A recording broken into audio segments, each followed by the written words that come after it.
It started with a note, a simple crumpled piece of paper taped, aggressively, I might add, to the front door of our lakeside cabin. In shaky, all-caps handwriting, it read, "Property subject to immediate HOA inspection. Prepare to comply or face fines." Underneath, in smaller print, was scrawled a name I had come to know far too well. Karen Whitmore, HOA president. The absurdity would have been laughable if not for how infuriatingly persistent she was. My wife, Rachel, and I had purchased a cabin about 8 months prior, after years of saving and dreaming about a quiet escape from suburban chaos.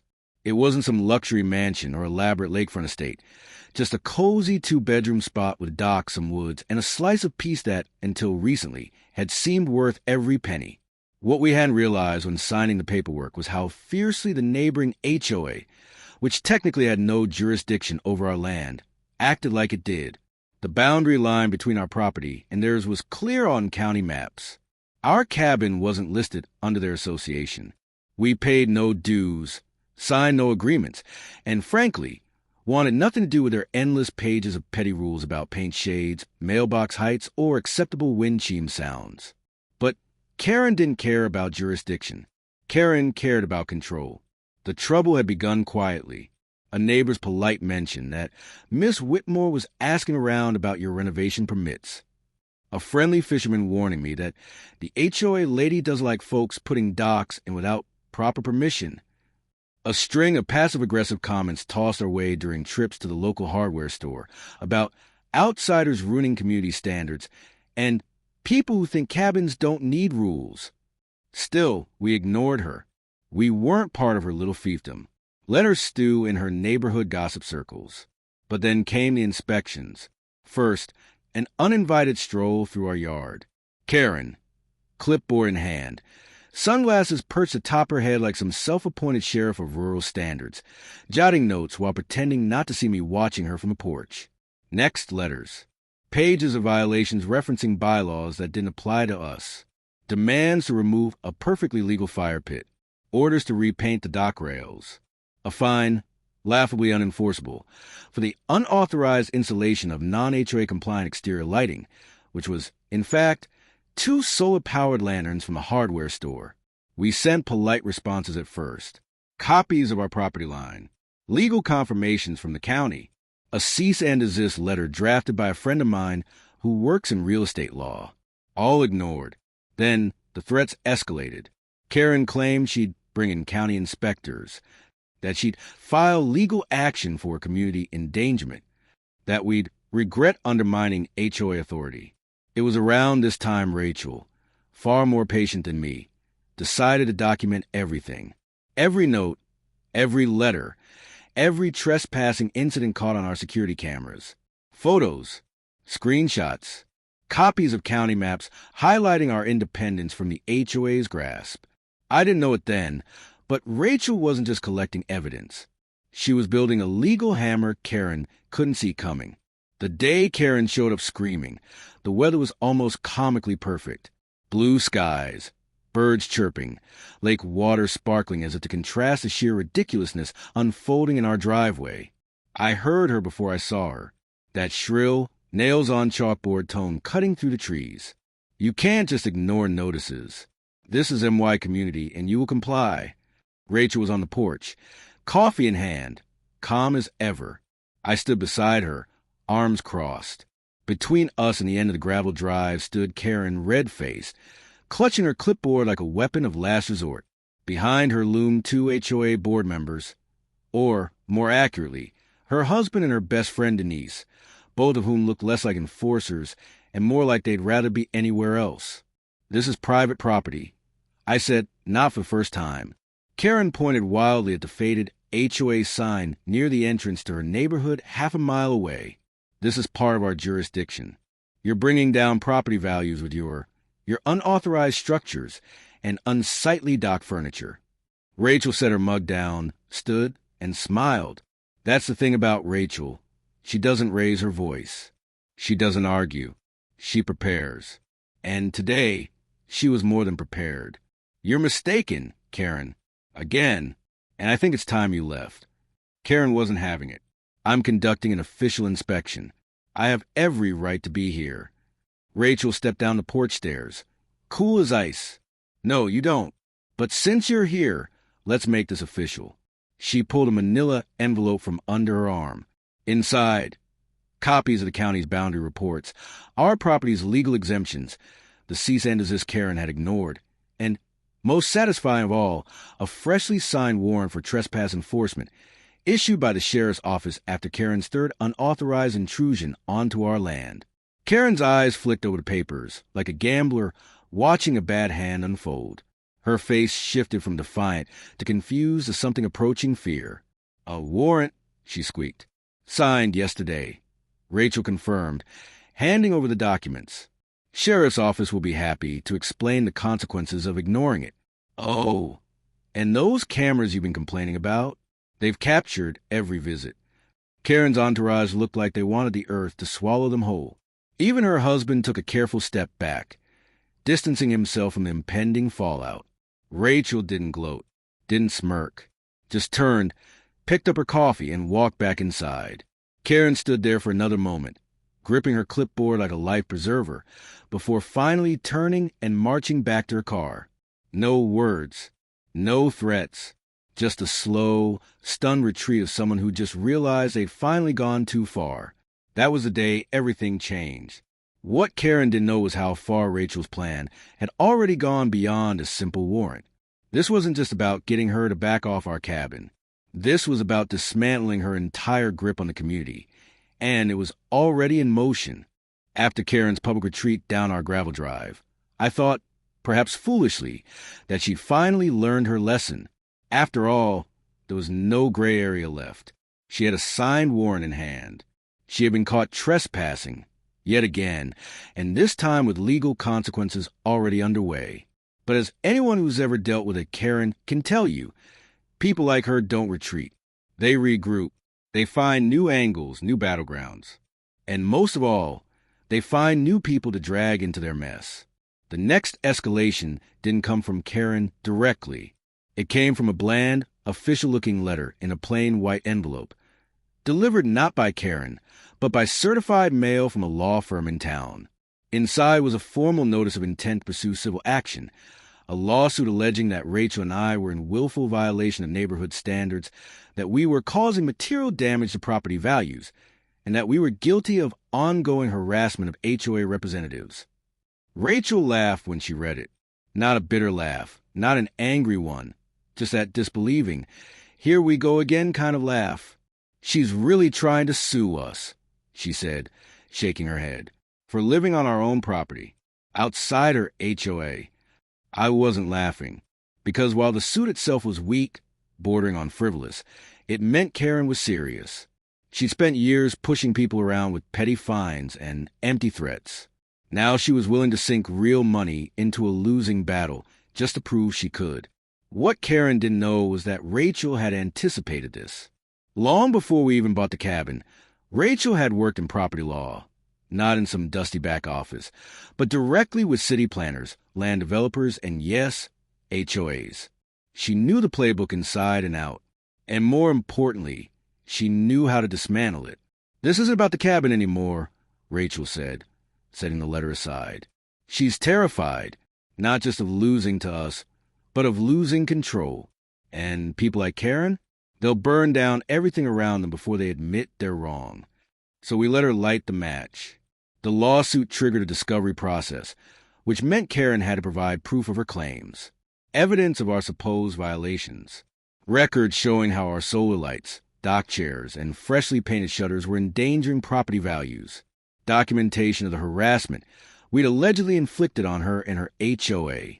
What she produced, or rather, what she failed to produce, was almost comical. A few blurry photos taken from her car, copies of her own letters to us, testimonies from her husband and Denise, both of whom seemed far less enthusiastic about supporting her under oath. No actual violations, no proof of diminished property values, no police reports showing harassment, only our reports documenting her trespassing. Meanwhile, Rachel produced a mountain of paperwork.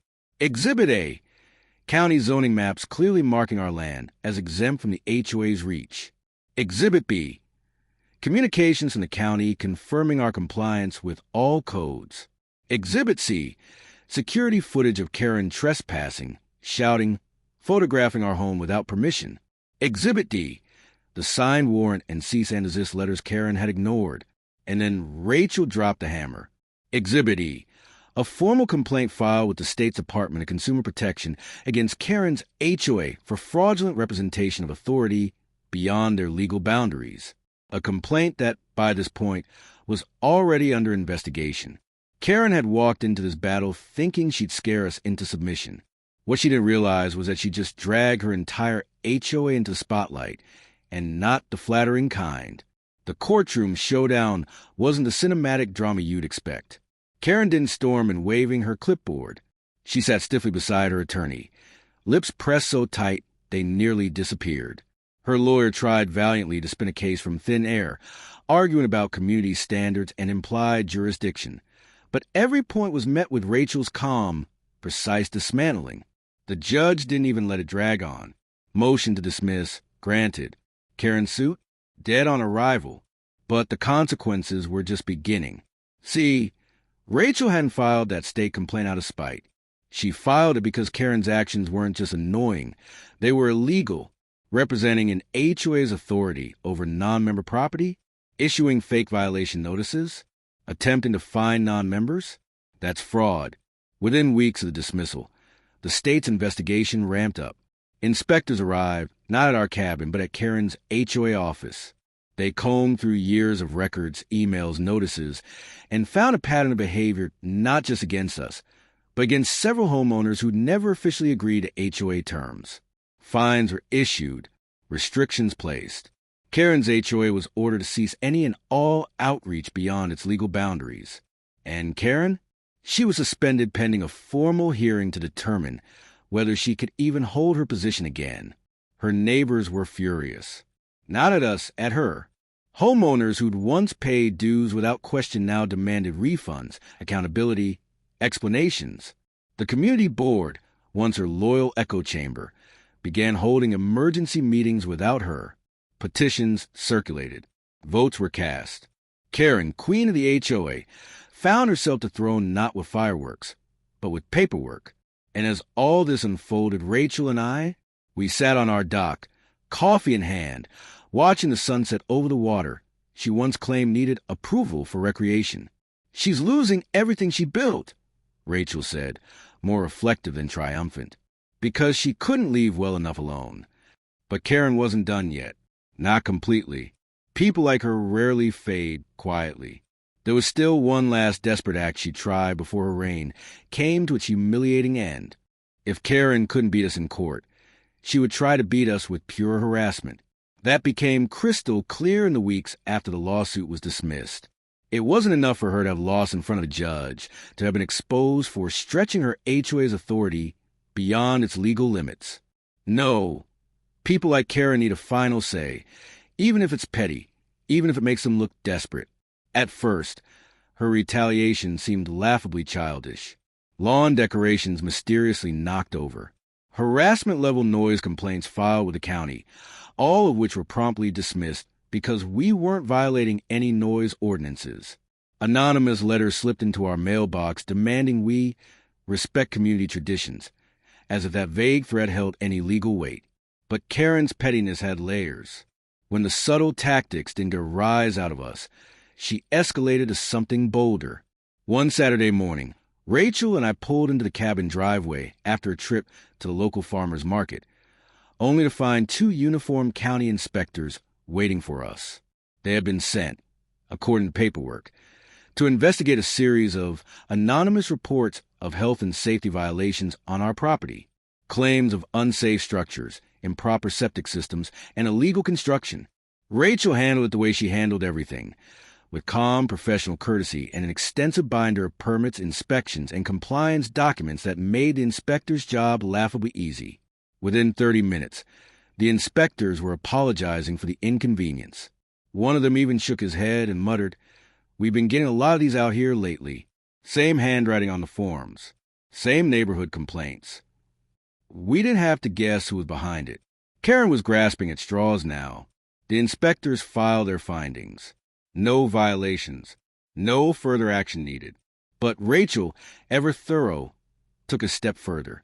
She sent a formal notice to the county office, citing the harassment via misuse of official resources. She included copies of the bogus claims and pointed out the pattern of frivolous filings tied to Karen's HOA. That move had more weight than Karen anticipated. The county didn't take kindly to its time being wasted on personal vendettas. An investigation opened, this time not on us, but on Karen, for potential abuse of public reporting systems. But Karen's piece de resistance of retaliation wasn't the inspectors. It wasn't the broken decorations or the letters, or even the noise complaints. It was the community patrol. About a week after the inspection debacle, Rachel and I noticed a strange pattern. A white SUV, unmarked but familiar, would cruise slowly past our property several times a day. Sometimes it parked across the road, engine idling, while someone inside pretended to fiddle with paperwork. Other times it circled twice before disappearing down the winding drive that led back into HOA territory. We didn't have to wonder long. Denise, Karen's ever-loyal friend, let it slip during a heated phone call with another neighbor that Karen's just making sure they don't pull any funny business now that the law's involved. Karen had created her own neighborhood patrol. Not sanctioned, not official, just her husband and Denise taking turns playing HOA spy, watching our property like we were fugitives instead of homeowners who'd already won. Rachel found it amusing. I found it invasive, but we both knew how to handle it. Cameras, documentation, more reports filed. This time, the sheriff's office took notice. When you start stationing unmarked cars to loiter outside private property, it blurs the line from nuisance to stalking. A deputy visited Karen's home, not to arrest anyone, but to deliver a very clear message. Stop. Enough was enough. The warrant still stood. The boundary lines hadn't changed. If she or her patrol set foot on our land again, charges would follow. I thought that might finally be the end of it. Surely even Karen couldn't ignore warnings from law enforcement twice. But then, as always, she found a new low. It came in the form of a town meeting. Public, recorded, where Karen, in a last-ditch effort to maintain some shred of authority, stood up and tried to rally the HOA against us under the guise of protecting neighborhood integrity. She painted us as combative, as troublemakers who'd exploited legal loopholes to disrupt harmony. She waved papers, spouted half-truths about permits and property values, and practically begged for support. But the room wasn't buying it anymore. Too many people had seen how far she'd gone. Too many had heard the stories, read the reports, watched the slow unraveling of her so-called authority. Several stood up to speak, not in her defense, but against her, neighbors who'd suffered under her petty rules. Homeowners tired of her drama. Even one former HOA board member who flatly stated, "Karen, you become the problem, not the solution." Rachel and I didn't even have to speak. The community handled it for us. The meeting ended with murmurs of removing Karen entirely from the HOA, not just suspending her as before. A vote was scheduled, petitions circulated, and Karen, for all her bluster, looked smaller than I'd ever seen her as she left that hall, clutching her clipboard like it could shield her from reality. But the true turning point wasn't the meeting. It came days later when Rachel received a letter, not from Karen, not from the HOA, but from the county itself. It was noticed that the investigation into Karen's harassment, misuse of county resources, and fraudulent HOA overreach had concluded. The findings were damning. Fines would be levied, restrictions enforced, and Karen Whitmore was formally barred from holding any leadership position within the HOA or any similar organization for foreseeable future. Rachel framed the letter, hung it right next to the signed warrant in her home office. A matching set, symbols of patience, persistence, and the power of letting people destroy themselves with their own actions. Karen had tried everything: lawsuits, inspectors, patrol cars, public shaming. And she had failed spectacularly, publicly, and completely. What came next wasn't retaliation. It was consequence. And Karen was about to face the full weight of it. The beauty of real revenge is this: it often requires no shouting, no confrontation, no grand gestures. The best revenge comes slow, wrapped in paperwork, sealed with official stamps, delivered with the quiet certainty of authority. That's exactly how Karen's downfall unfolded. After the county's formal ruling barring her from any HOA leadership role, the neighborhood's patience with her finally ran out. It wasn't just about our property anymore. It was about all the people she had bullied, fined, harassed, and intimidated over the years. Once the fear was gone, once people realized Karen's threats had no legal weight, the tide turned fast. At the next HOA meeting, attended by more homeowners than any in recent history, the agenda was clear. Vote Karen out entirely, not just as president, but as a member. Strip her of her position, her influence, her ability to meddle in anyone's affairs again. The meeting didn't last long. The stories people shared painted a picture even uglier than we'd realized. One neighbor stood up and recounted how Karen had fined them for planting flowers, too brightly colored for neighborhood standards. Another detailed the time she tried to block a disabled veteran from installing an access ramp because it didn't match the aesthetic. By the end of the night, the vote was unanimous. Karen Whitmore was no longer a member of the HOA she once ruled with iron-fisted pettiness. She was, effectively, persona non grata in her own neighborhood. Her husband sold their house within 2 months. Word around town was they moved across the county, far away from the community that now spoke her name only as a cautionary tale. But the real payoff wasn't in her departure. It was in what happened after. Rachel's quiet efforts hadn't just protected our little cabin from Karen's grasp. They'd exposed a system of HOA overreach that had gone unchecked for too long. The county used our case as a precedent. Workshops were held on homeowners' rights. Guidelines were reissued clarifying exactly where HOA power ended and property owners' sovereignty began. Our story spread, too. Local papers picked it up first. Small town couple defeats HOA tyrant. One headline read. Then regional news. Eventually, a national homeowner rights organization reached out to Rachel, asking her to speak at a conference about navigating legal battles with rogue HOAs. She declined the spotlight. Rachel never liked attention, but she did agree to let them use our case in their materials. Quietly, her name became associated with standing up, fighting back, and winning the right way. And Karen? The whispers said she tried to join another HOA, tried to get back onto a board somewhere else, somewhere people didn't know her reputation. But thanks to her county's findings, those applications were denied before they even reached a vote. Her days of wielding clipboards like weapons were over. The irony wasn't lost on us. The woman who tried to claim authority where she had none, who had threatened legal action and suffered legal defeat, who had harassed us under the banner of community standards, now found herself permanently banned from the very role she once abused. Meanwhile, our cabin became something of a symbol. Neighbors who had once watched our struggle in silence now stopped by with smiles, with offers to help maintain the garden Rachel had started during the height of the conflict.